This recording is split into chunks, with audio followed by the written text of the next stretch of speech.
A lot of people on the right are challenging you, and they're saying like, oh, you're Soros affiliated. And people are saying, be careful, James O'Keefe, of this guy. He's secretly a Democrat. What say you? Because they're worried about me. So first they ignored me. Now they say, okay, this Right. guy might actually just come out. They want to know you. I think Exactly. people, just like with me, they want to know what's in your heart, what's in your And soul. I'm naturally a contrarian. There's a part of me that if the pack is running in that direction, I'm going to go in this direction. Just think through some of those positions. Lay off 75% of the employees in the federal government. Do you think that makes it easier or harder for me to secure donations from people who are in my own prior network? What made you that way? What is it about you? I think maybe that's what people want to know. Yeah. What is it about you, deep inside, that drives you to do those things that other people don't do?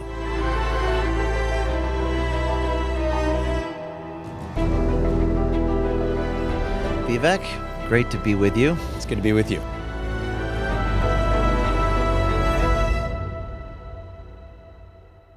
I know that you interviewed me, and now I'm interviewing you. So Yeah. I'll be asking you hopefully I ask you questions that people haven't asked you, so we'll see. This question comes from one of my close advisors who came up with this question. I hope I'm wording it right. Okay. I hope it's a tough question. What is it that you do not know right now that you will find out that you need to know once in the White House? Well, by definition, I'm not going to be able to give you what the answer to that question is because I don't know it, but I'm sure it exists. And I think that approaching this role with humility is important. Let me give it some thought and think about what might fit that description.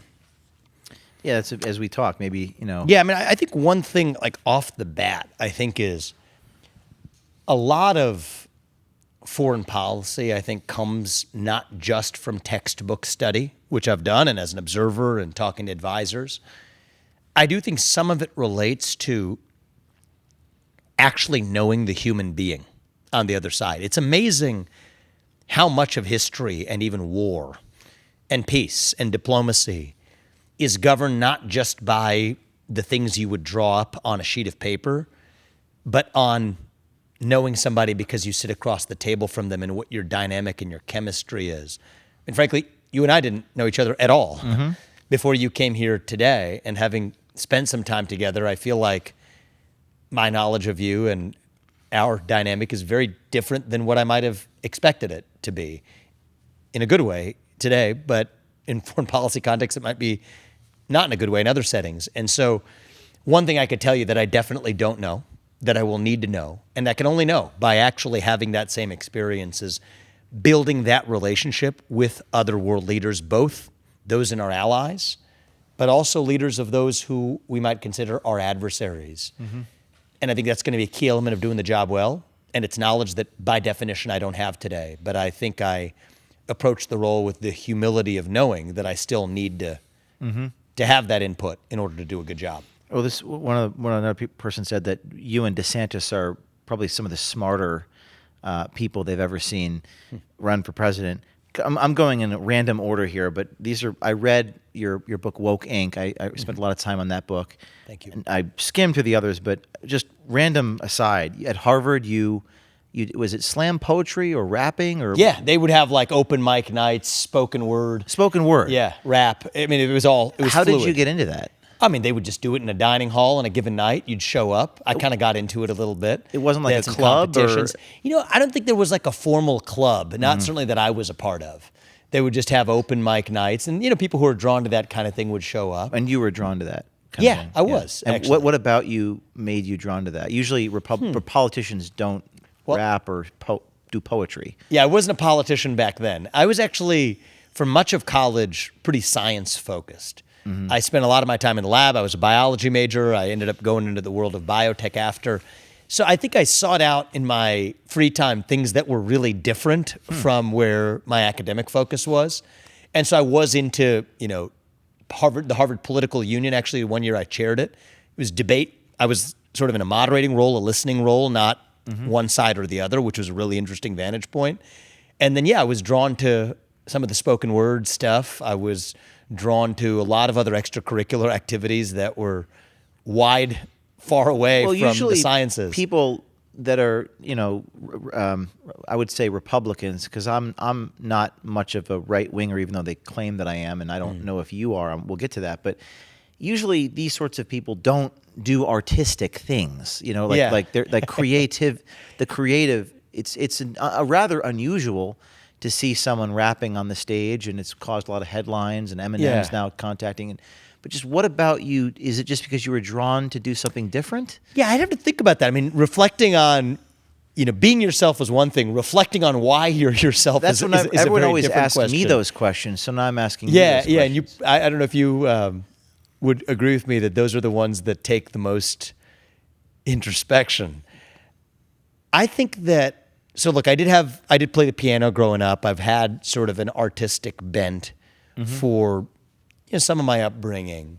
I think I've probably always been somebody who resists structure a little bit, actually.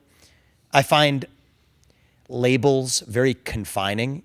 It's part of the reason, even to jump to your later question you mentioned, I don't really embrace the label Republican. Yes, I tend to vote Republican, but that's for reasons that have nothing to do with the partisan structure. What racial background are you? I kind of cringe a little bit at being reduced to the genetic attributes you inherit on the day you're born, even though I celebrate the cultural tradition that my parents came to this country from. Yes, there's positives there, but viewing yourself as reduced to any identity, a political identity, an ethnic identity, even your college major, for that matter, is always something that I didn't do particularly well with. And is that something the left and right both do equally, or the Republicans? I'd have to think about whether they do it equally, but both definitely do it. I think it's just part of human nature. It's part of society and social structure. Is we as human beings, I think, are wired to want to have some type of framework where you can analogize things to. And I don't like to analogize. I like to analyze. And I like to ask what's true in the present now, rather than taking some sort of pre-existing structure and superimposing it on the person I'm talking to. You say you play the piano. Do you still do that? From time to time, yeah. And what are your hobbies outside of, you're a very busy man, running for office, you ran a company. Right now, what are your hobbies? Right now, it's very difficult to have hobbies, but I try. I still play tennis. I'm an avid, I played this morning. I got 45 minutes in this morning. I'm an avid competitive tennis player. We're raising our two sons, and so now everything is, they were there with me, so we give them a chance to play too. So everything is, our hobbies are enjoyed through the prism of introducing our kids to new experiences. But I do try to sneak in a little bit for myself in there once in a while. Tennis is probably at the top of the list. You've written, we talked about this earlier, a good barometer, paraphrasing, a good barometer for health in any democracy is the percentage of people who say what they actually believe in public. Yes. And I'm an undercover person. I try to expose what they say in private to make it public. And you wrote a Wall Street Journal column with your law professor. I don't remember what year it was, but companies are legally bound by the First Amendment, referencing Wall Street Journal and Facebook about censoring conservatives. And you wrote that it created such a backlash that two of your advisors at your then company, the name of the company was Roivant, were backlash that a close friend of yours, even I think you mentioned, don't ruin it for these people. They were so upset that you wrote this article, and I was reading that, and we all know what that's like in society, that this sort of cancel culture. But what that particular experience that you went through, you wrote this comment. It wasn't a particularly controversial thing you were saying. You say people should have a First Amendment right on Facebook and Twitter, but it caused such consternation with people close to you. What is that psychology that would cause people to do that? It was a particularly fraught moment in the country. So this was in the days after January 6, 2021, that my former law professor and I wrote an op-ed, which made an argument that's actually accepted as mainstream today, but it was described as a conspiracy theory and a kook legal theory at the time, which was that if the government pressures a private company to do something that the government could not do directly, like censor speech that's politically protected, then the action of that private company is still bound by the same constraint as the federal government. That includes the First Amendment. And so we went through case law, and it was interesting. It was pretty academic. There were these railroads back in the day that wanted, during the war on drugs, what the government wanted was to search and seize past drugs from passengers, but the government couldn't do it directly. So they told the railroads that, you know what, we will give you a special form of immunity, such that if you as the railroad, the private company, search your passengers, your employees, they can't sue you for doing it. We, the federal government, will give you that, but we're not doing it directly. The Supreme Court said not so fast. That's still state action in disguise. The Fourth Amendment still applies. So, there was this argument. There's a bookstore owner that wanted to sell a book. The prosecutor. This is not a outrageous argument. No, these are not outrageous arguments. These are historical arguments. I guess what I'm trying to get at is that what would cause these people, and this is something that I've experienced, people see in this country, why were they so upset about that? Yeah, so I can't speak for them, but I can tell you what I think was going on and the psychology of it. And the reason I was going into the legal argument is just to give you a sense for, this wasn't some sort of partisan attention-grabbing screed, okay? This was a legal argument drawing from relatively arcane Supreme Court precedents and cases. So what was going on in the country? I think that you're taught to believe that you're part of a tribe. And in that moment in our country, you were taught to believe that if the orange man is bad, then you're on the other tribe. And Donald Trump is, as they would say on the left, a threat to our democracy. If this is a guy who what he's saying is even remotely defensive, and what I said actually had nothing to do with Trump, but the way they read it was remotely defensive of what were unconscionable actions, then we're on the other team, and it's a tribal instinct that kicks in. And these were two of your advisors. Yeah, two people on an advisory board to the company. Yeah. Was that revealing to you? Like you learned? Very revealing. I see. Yeah. The thing it revealed to me is that sometimes you face choices. You're in situations where you just can't have it all. Okay, so my ideal vision of what I thought I was doing was, in my capacity as a biotech CEO, I was serving as a biotech CEO. In my day job, I didn't talk about politics at work. I didn't foist viewpoints onto my employees. Turns out most of the people who I worked with most closely, many of them had political views that were very different than my own. It didn't matter. We were developing medicines. But in my personal capacity, I had gone to law school. I had academic interests that were outside of the sciences. For me, I've always been a person, even dating back to my college days, that has diverse interests. In my personal capacity, with former law professors and legal scholars, I was offering my views as a citizen, not using the company to do it, not wearing my hat as a CEO to do it, but that's what I was doing separately. And in my vision, that worked, that we have different spheres of our lives where we can do these things. What I realized is that works if you have certain views in your capacity as a private citizen. But not if you have certain other views. And I happen to have some of the views that you couldn't hold in your personal capacity if you wanted to be the CEO of a multi-billion-dollar company. Do you think that's changed, though, now? Because even in changed my own experience, it was impossible for me to have a life outside of the alter ego that people established of me, James O'Keefe, Project Veritas. If I go on a sailboat for an hour, so is that now the case that you are completely embroiled with your corporate? I think that well, a couple things have happened. I think one is ever so slightly for the better. I think the climate in the country is changing. I don't like to pat myself on the back, but as it relates to corporate America, I think I was a big driver in helping drive that change, not only through the books that I wrote, but then through starting another company called Strive that actually used shareholder capital to tell businesses, get the heck out of political agendas, focus on your products, so that the people in their personal capacities can still vote as citizens. Let me ask you about this shareholder capitalism versus stakeholder capitalism. One of the things that struck me about what you wrote is that the long-term perspective versus short-sighted gains. As a columnist at Rutgers, which I was a newspaper columnist, I wrote about this, which is this idea of just short-sightedness. And is it Klaus Schwab that said companies do not have to stop pursuing profit for the shareholders, they just have to shift to a long-term perspective? I think that was Klaus Schwab who said that. And you got your start by licensing drugs from pharma companies that were, correct me if I have this right, far more financially better off, but succumbed to short-term pressure to cut R&D. Is that correct?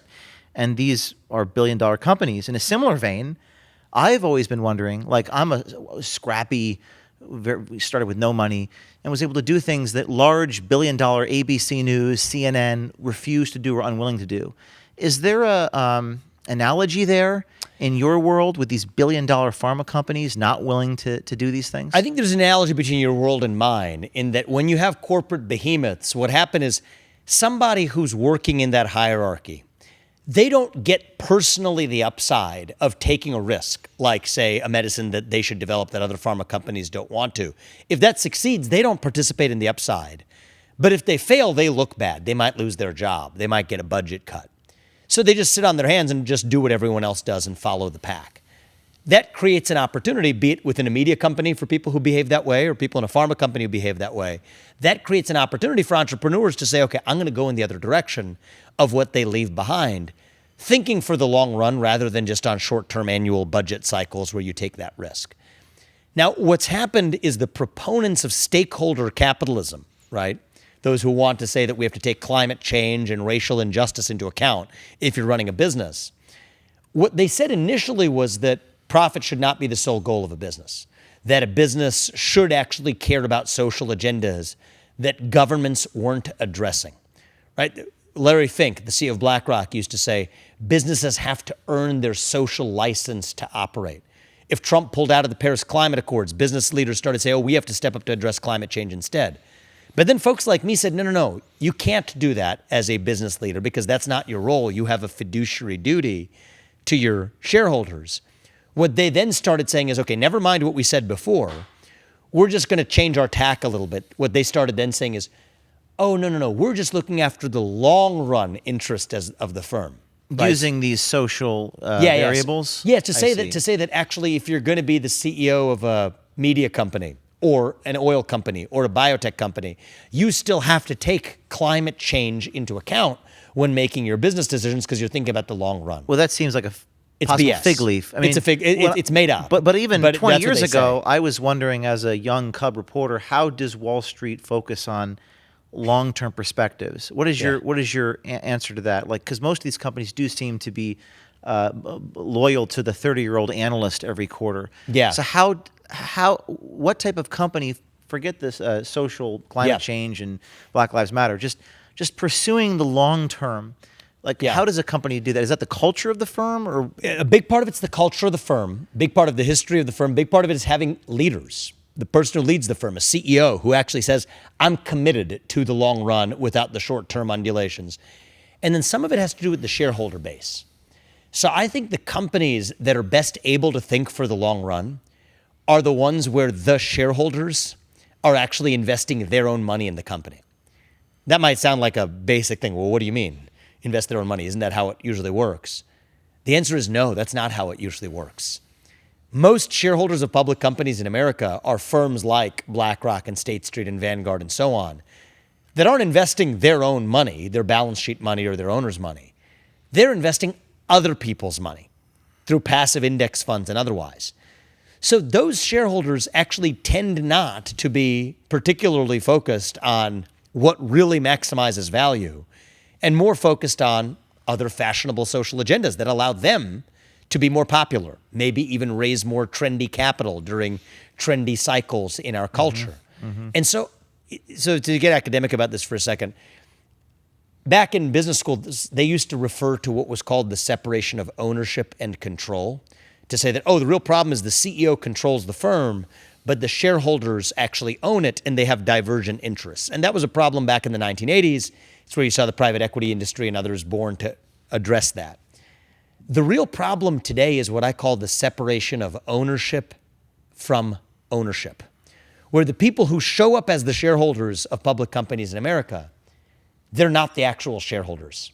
It's not actually their money that's being invested. It's somebody else's money, what I call OPM, other people's money. That's the real problem. So if the owners of the company are actual shareholders, they're more likely to pursue a long-term path. Exactly. I'll give you an example. Short-term. Like Warren Buffett. I mean, we don't share value politics investing, but value investing. But at Berkshire Hathaway, he is the largest shareholder, and the other shareholders of Berkshire Hathaway, who include large shareholders, are individual shareholders. In their own capacity, are able to take advantage of some of the short-term mislocations or dislocations in the market because other people are owned by firms that are investing other people's You money. mentioned BlackRock. I get asked these questions all the time by people who don't pay too much attention to finance. And you mentioned in your book, too, that the banks might get something in exchange for agreeing to these government demands. That's right. And then I think you say in your book that we're not exactly sure what it is that they get, but they climate change, reducing carbon emissions, racial diversity goals, social justice.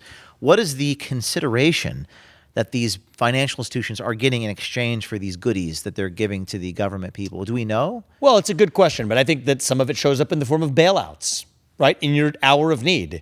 Do you get bailed out or not? This is an insurance policy, right? So you're kind of paying the insurance premium in the form of tithing to these environmental and social agendas. But when the bell tolls in a difficult time, like when you need a bailout from the government, that's when you actually get your payout. So that's how the 2008 financial crisis bailouts, I think, worked. That was in some ways an advance payment. It worked in reverse. I think the rise of the ESG movement really got supercharged in response. It was sort of the dowry, if you will, in the arranged marriage between big government and big banks. But I think it takes the form of those passive favors. Look who got to administer the COVID-19 stimulus packages, or the government money that flowed through financial institutions. A lot of that was administered by BlackRock. Interesting how that works. It's not just the US government. The Chinese government plays the same game, right? Look at BlackRock when they had to earn their right to be able to sell mutual funds in China. I'm not drawing a causal relationship, but you can judge the facts for yourself. Good Wall Street Journal reporting on this. Shortly before then, Xi Jinping or one of his deputies has a meeting with the likes of Larry Fink. They end up lobbying for lower listing standards on U.S. stock exchanges for Chinese companies. Shortly after that, they get an attaboy on the back by getting the license to sell mutual funds in China.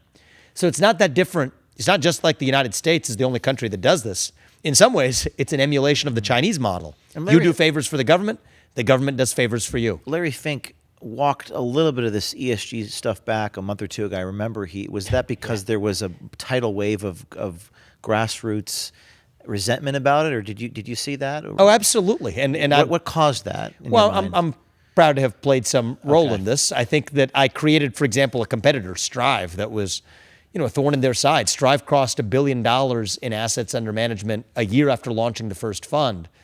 It took J.P. Morgan 2 years to get to the same place after it got into the same line of business. But it wasn't that money per se. I mean, that's still a small amount compared to the amount BlackRock manages. But it was the fact of competitive pressure in the marketplace, clients then asking questions that clients weren't otherwise asking, that forces them to walk back a little bit. But they can't walk back all the way because pension funds like those in California, like CalPERS, or the state of New York's pension fund, what do?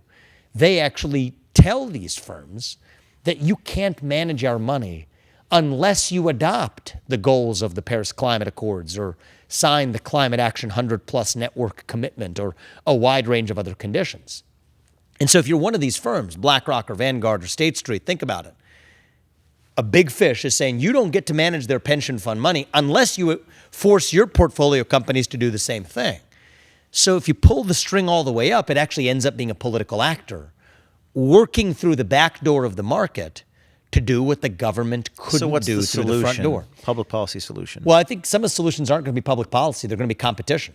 So that's why I believe in partially solving problems through the market. I started a competitor, but there are public policy solutions too. You look at I don't have the graphic, but I'll put it on the screen here. The owners of equity owners of Pfizer and Fox, and they're almost the top few are identical.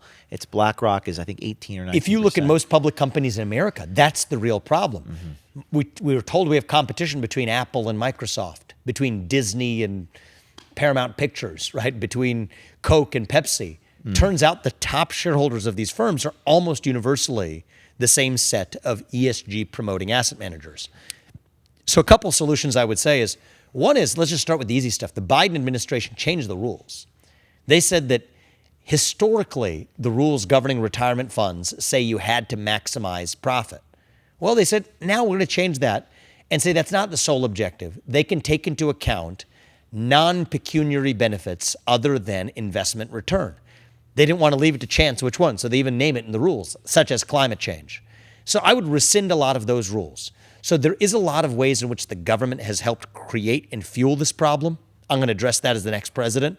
But there are also going to have to be entrepreneurs that step up and seize the opportunity to say that we're going to run the other direction when the pack runs in the consensus direction. I believe that you are sincere in your desire to, I think you said you wanted to, was it dismantle the FBI, or what did you say about the Shut down the FBI. Shut down. Yeah. I mean, as someone who's been raided by the FBI Yeah. in an unconstitutional raid that it was the complete raping of the First Amendment, and I'm sure there are many other cases that are not as renowned as mine, but I mean, people call me naive. So is it naive for you to believe that you can accomplish these things just because of if for no other reason, the sheer, Leviathan that you're taking on, does that scare you? Does that intimidate you? And if not, why not? Because some would say that's naive. So I don't think it's naive. I think it's grounded in an actual realist perspective of how the country is supposed to work. So the first thing is, when I say shut down the FBI, this is not a slogan. I've offered unprecedented detail on how we would actually do it. Like in 30 seconds or less, how do you do that? So 35,000 employees, 20,000 of them are back office, where a lot of the rot comes from. That's where the politicization comes from. All of them are going to have to find honest work in the private sector. That's the top people you said? 20,000. 20,000. 20,000 of the 35,000. Now, 15,000 are agents doing investigative work on the front lines.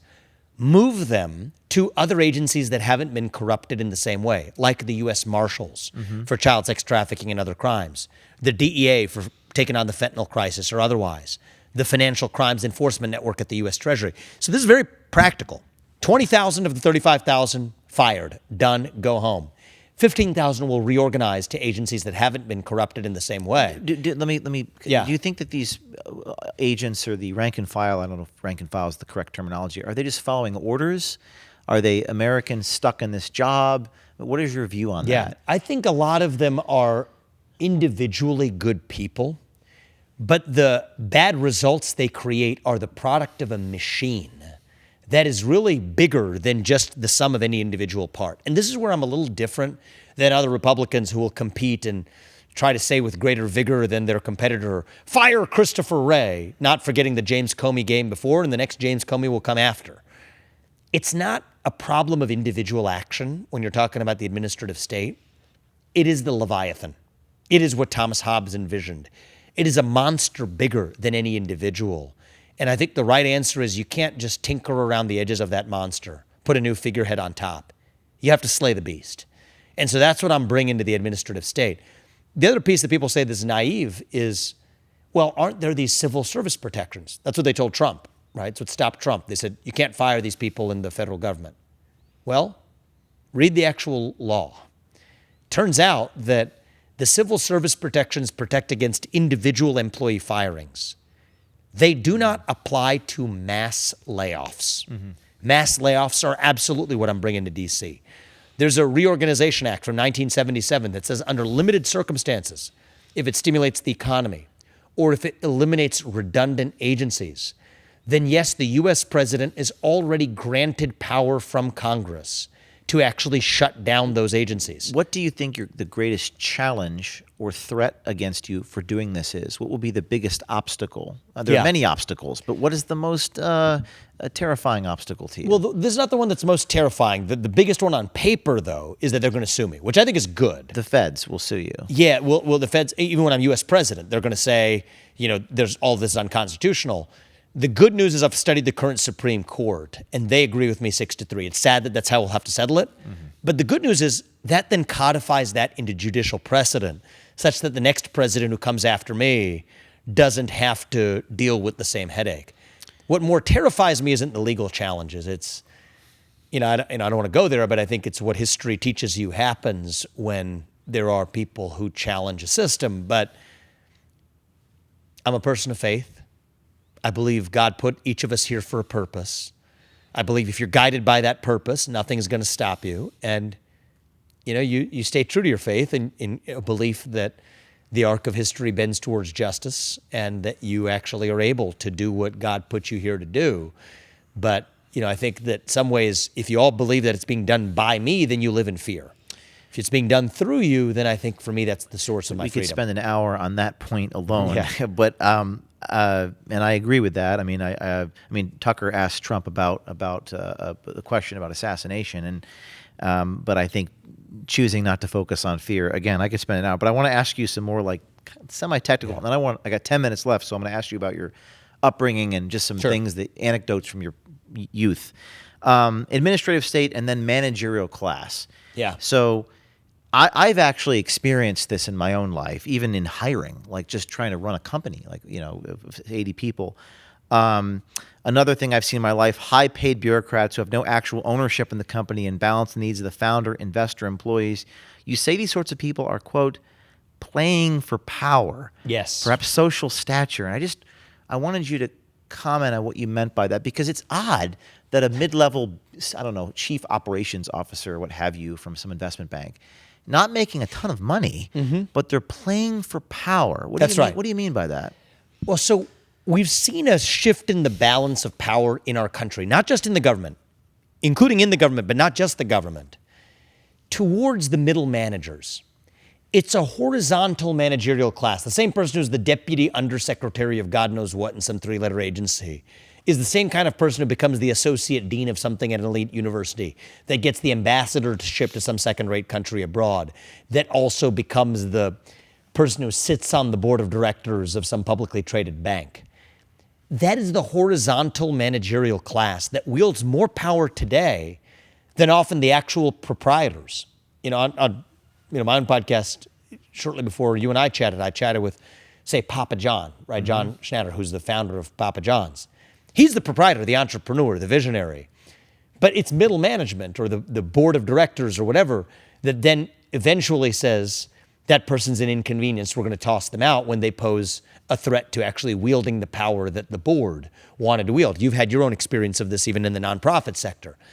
So we see it's what it is, the rise of this managerial monster in government. I mean, the person who we elect to run the executive branch, that's not the person who runs the executive branch. There's no sense in which Joe Biden's really wielding political power today. He's not. He's a puppet for the people who are in the three-letter agencies, not in the fancy buildings, right? The White House looks beautiful. Congress and the Capitol Hill looks like a beautiful place. But it's an illusion because that's not really where the laws are passed or where power is wielded. So that's what's going on in every institution in our country it's getting today. more pervasive. And is it just a lack of integrity? How do you avoid that in a corporation? By just being more discerning in who you hire?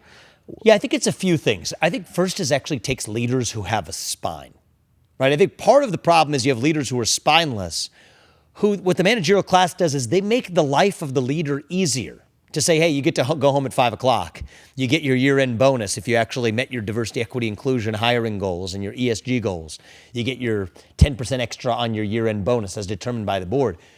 Part of what you need are leaders to say, I would sooner lose those perks or even lose my job than to sacrifice my actual true duty, which is to advance the mission of this company. The managerial class might accuse that leader of being a tyrant, but that's just hyperbole. Oh, that's just a deflection. That's always a deflection. Of course it is. And I've seen it many times. It's a deflection. But in many regards, the leader needs to be, maybe wrong word, but even more of a tyrant to prevent these managerial class even people more from, true to the North Star of what the purpose of that organization which they'll was. call tyranny, but who cares what they call it? It's the leadership which is more powerful. What they call racist today is actually colorblind meritocracy, right? What they call, war is peace is the moment we live in right now. It's very Orwellian. Is the administrative state or the managerial class, which is more powerful in the country? Well, they're part and parcel of the same. See, James, that's what I would say is the administrative state is the example of the managerial class at work in the institution of government. Mm-hmm. In the institution of the university, it's the new managerial class of the associate deanships of God knows what. In the private sector, it's the professional boards of directors and middle management and the HR bureaucracies proliferating like a cancer through corporate America. So in different institutions, the managerial class presents itself in different ways.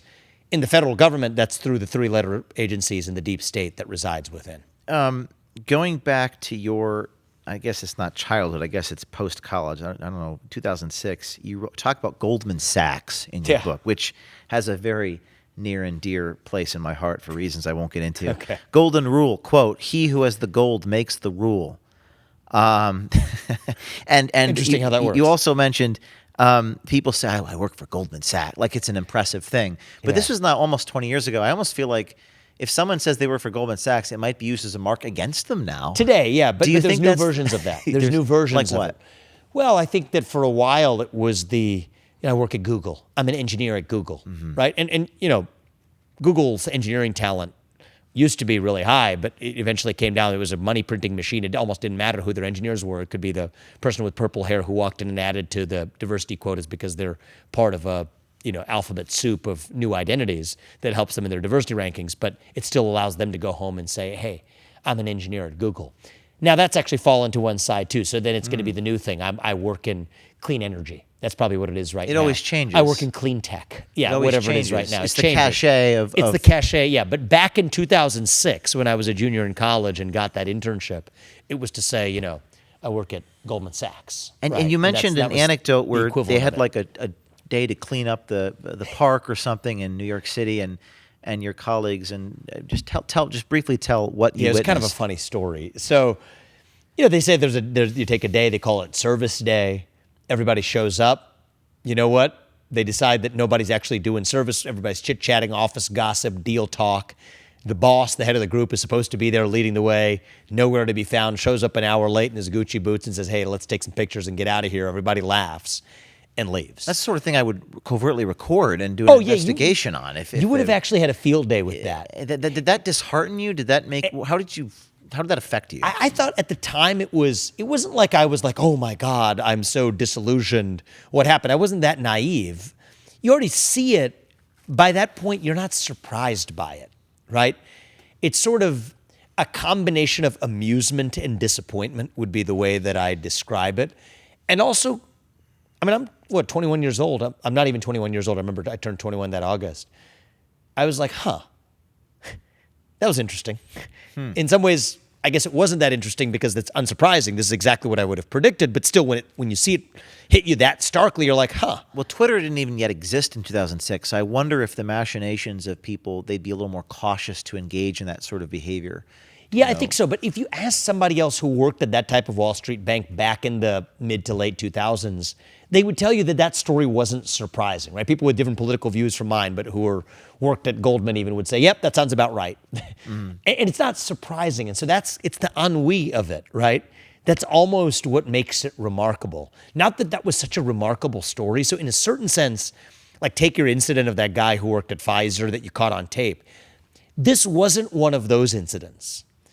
Right? There was no bang at the end of it that really would go viral in the same way. It was almost, as they say, this is how it ends, not with a bang, but with a whimper. Yeah. T.S. Eliot. Yes. So one of the things, Wasteland stuff. That summer was the wasteland, to borrow the name of the T.S. Eliot poem. that Yeah. T.S. Eliot, this is the way the world ends, not with a bang, but a whimper. Yeah. So a lot of people on the right are challenging you, and they're saying like, "Oh, you're Soros affiliated," and even I talked to some person. I saw I'm I get interviewing this you, and all the time now. I'm sure you probably. Oh I'm my trying to goodness. ask a different question than you've Yeah. been asked. So I'm trying to word this different. Oh my God, I've been asked this one like about I know, 500 times, but it's okay. But let me It's okay add, though. in the couple minutes we have left, just answer this, and I'll probably ask you a follow up. But like people are saying, be careful, James O'Keefe, of this guy. He's secretly a Democrat. Okay, so what say you? So the What's first leading thing- people to believe that or say that? So of I course, don't- my first reaction is one to be just like defensive and say, no, here's all the reasons why you're wrong. It's very frustrating. There's an element of it that's frustrating. But just think about it for a second, and then I get it. We have been lied to for a very long time by people who have been running for office to get something for themselves, or not even running for office, making an extra buck. And so I don't begrudge anyone anymore for earnest skepticism. I do begrudge some professional politicians and super PAC types that then use this to cynically exploit people. That bothers me more, and that does happen. So there's people that are saying that about you might be being exploited by a super PAC. Or Exactly. Okay. So don't be exploited by anybody, is my view. Don't be exploited by mainstream media. Don't be exploited by right-wing media. Don't be exploited by some super PAC. Independently make your judgment. And then, yes, that requires everybody, including me, to be on the receiving end of some skepticism. Good. What is the thing That's a that good they're thing. latching onto that would lead anyone to believe that you're a secret Democrat? Not that you Yeah, are. I mean, they're. what's the I mean, so fact that they're latching onto? I could give you a bunch, right? And I think it's important that people understand this. The latest one over the last week is when I was 18, freshman at Harvard. Al Sharpton came to campus, and it was during the primary. And I said, well, why should I vote for you if you have the least experience? A little bit ironic now, but why should I vote for you because you have the least experience? But that presumed that I was going to vote in the Democratic primary. Gotcha. This guy's a Democrat. He's asking a question framed as though he's going to vote in the Democrat primary.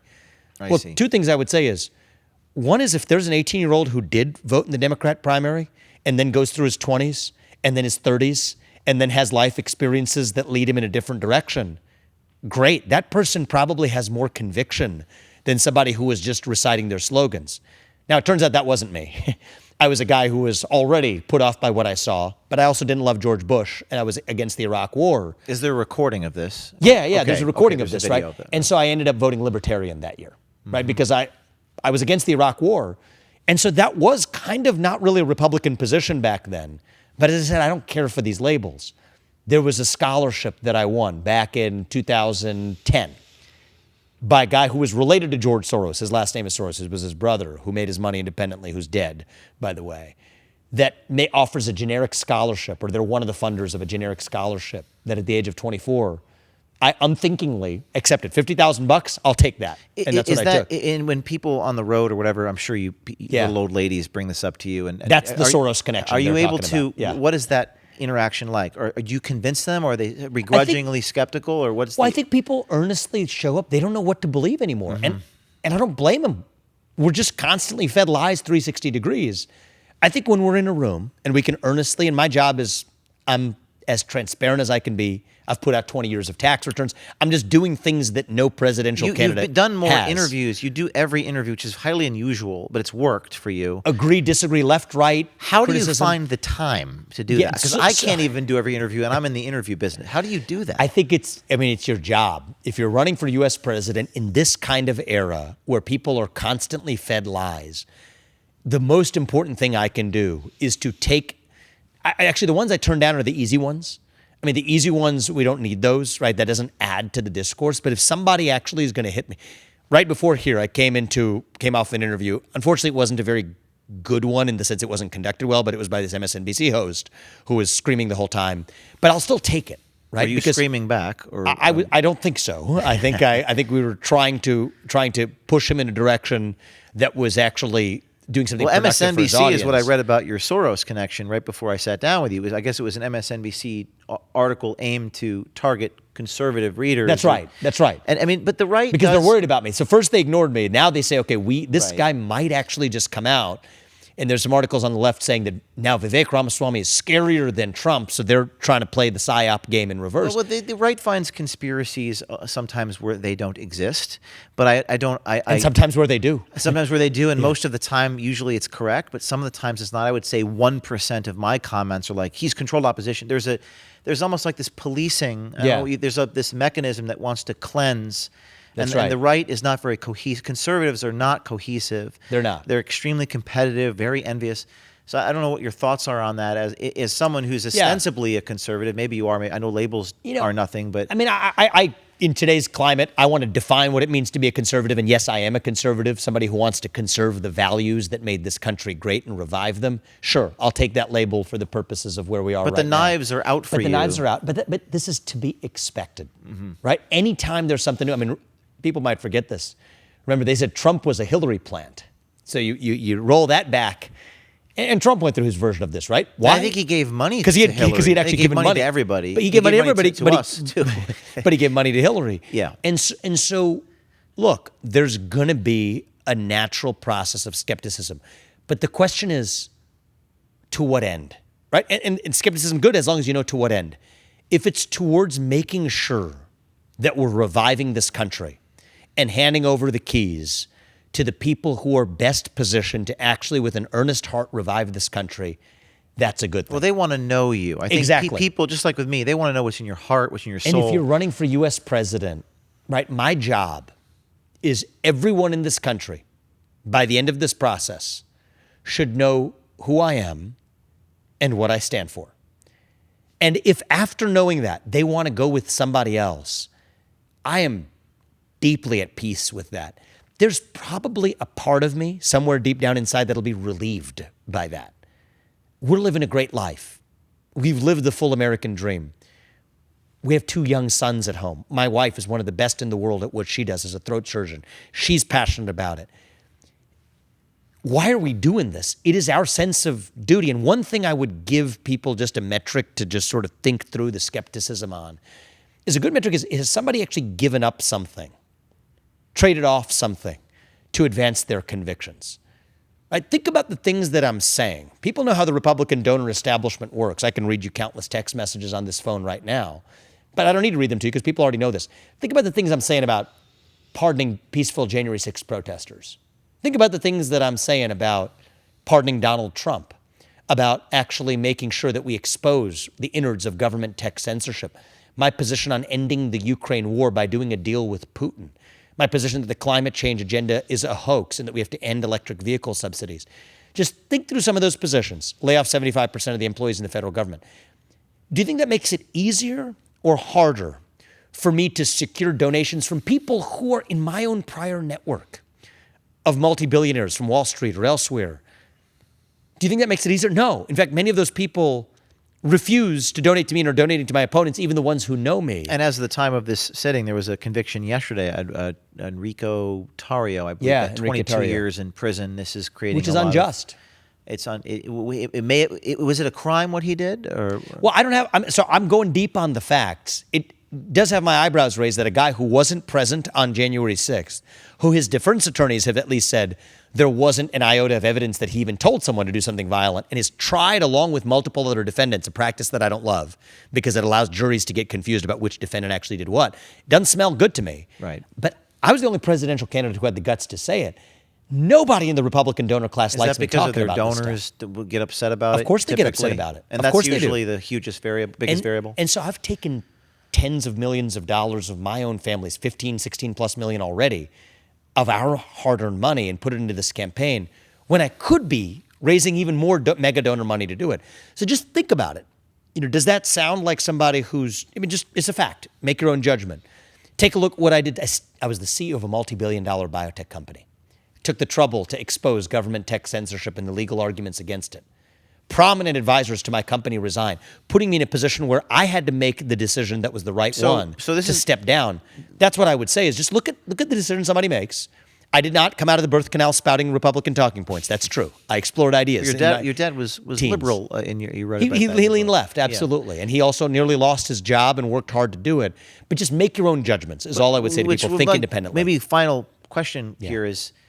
And again, this is a psychological question, but I get asked this, so I'm going to ask you this. And you might punt the way that I do sometimes because I'm not a psychologist. But what made you that way? If what you're saying is true, and I take you at your word that you are indeed making a sacrifice. You're spending your fortune. You're doing things that are hard, that are sacrificial, that are not easy.